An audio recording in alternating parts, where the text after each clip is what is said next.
C'est encore moi, mon monde. Nous allons faire notre vidéo de la reine Galiforo en 2 parties. Donc là, j'ai fini la première partie, ça s'est arrêté subitement, mais vous allez comprendre, on n'est pas des professionnels. Je parlais donc du décès de la reine Galiforo.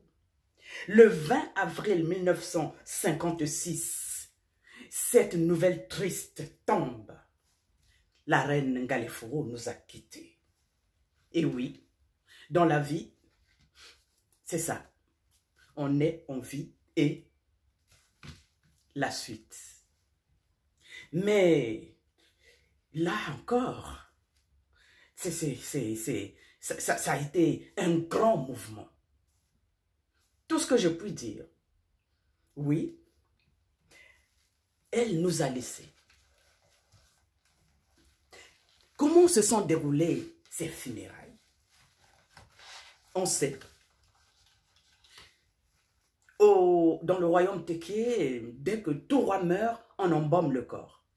Vous savez, c'est pour cela que je dis, les Téké, s'il y a un peuple qui a des liens avec l'Égypte, c'est bien le peuple Téké, parce qu'à ce jour, nous sommes les seuls à continuer à embaumer les corps, comme on faisait dans le temps chez les pharaons. Le corps de la reine a été embaumé. Et la reine son corps a été gardé presque 1 an, pour ne pas dire 9 mois. Parce qu'elle est décédée le 20 avril 1956 et elle a été inhumée le 3 mars 1957. Alors, faites le compte vous-même. Ceux qui étaient présents à ces obsèques, c'est presque le monde entier. Je vais citer quelques groupes. Nous avons eu la délégation de la France d'outre-mer. À sa tête, l'administrateur en chef représentant le gouverneur général de l'Afrique équatoriale française. La délégation du Congo belge. La délégation du Gabon. La délégation de l'Angola. La délégation de Brazzaville. La délégation envoyée par le Vatican. La délégation de l'épiscopat de Brazzaville, les chefs traditionnels des régions du Congo, les chefs traditionnels du Gabon, les chefs traditionnels du Congo belge, les journalistes de la radio de l'Afrique équatoriale française, on appelait AEF, des coopérants, l'armée composée de militaires, gendarmes et tirailleurs, des personnalités civiles, européens en nombre considérable, des journalistes européens et africains, des caméramans, des photographes, des coureurs, des hommes et des femmes venus par camions entiers de tous les coins du Congo, des groupes d'animation venus du Gabon, du Congo belge et de toutes les régions du Congo-Brazzaville, Bouenza, Lekumu, Cuvette, Plateau, Poul, Niari, Sanga, etc. Des curieux, des passants, des jeunes. C'était la fête. Pourtant, c'était les funérailles, mais c'était presque une fête. C'est pour dire l'importance que les gens accordaient à cette dame. Les parents racontaient qu'il a plu, il y a eu des tornades pendant 2 jours avant son inhumation. Alors, j'ai écrit comme ceci. Comme si le destin avait voulu marquer la fin d'une histoire. Comme s'il avait voulu effacer toute trace. Comme si d'une manière brutale, il voulait rapidement tourner la page et marquer la fin d'une époque. Comme s'il avait voulu précipiter la disparition des anciennes coutumes.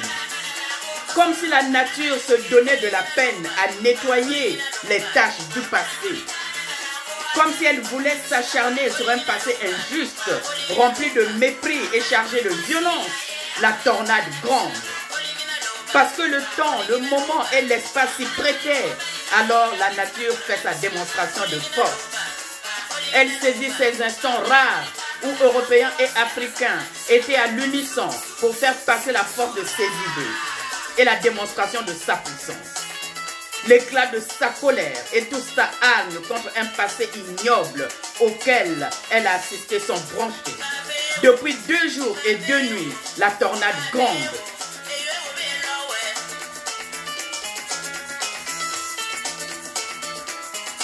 Selon la croyance Teke, la tornade gronde pour plusieurs raisons. Exprimer sa colère contre ces hommes et ces femmes qui se sont détournés de la vérité. Annoncer la fin d'une époque et la naissance d'une nouvelle ère. Prévenir les tourments qui revoltent à l'horizon. Faire la démonstration de la colère des cieux. Reprendre ses droits.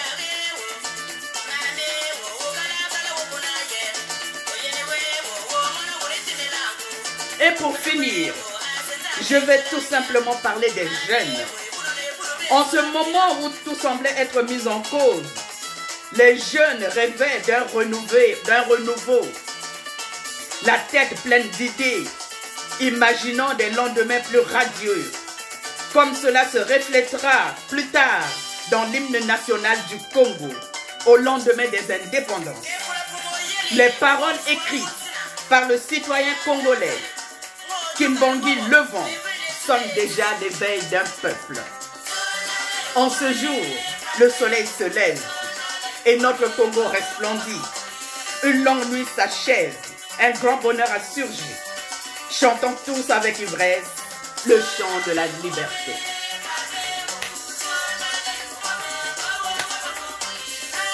La reine Galifuru nous a quittés. C'est vrai. Le monde a basculé. C'est vrai.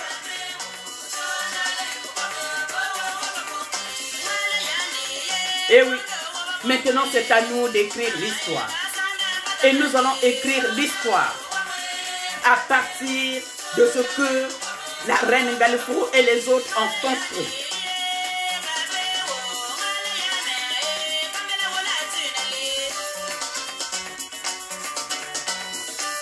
Qui ne sait pas d'où il vient, ne sait pas où il va.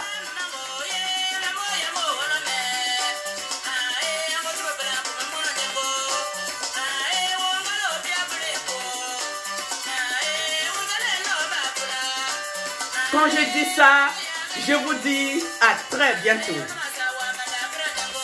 N'hésitez pas à faire vos remarques et tout ce qui suit. Je suis à votre écoute. Qui sait tout ne sait rien. Mais ensemble, nous sommes les plus forts. Et je compte sur vous. Partagez,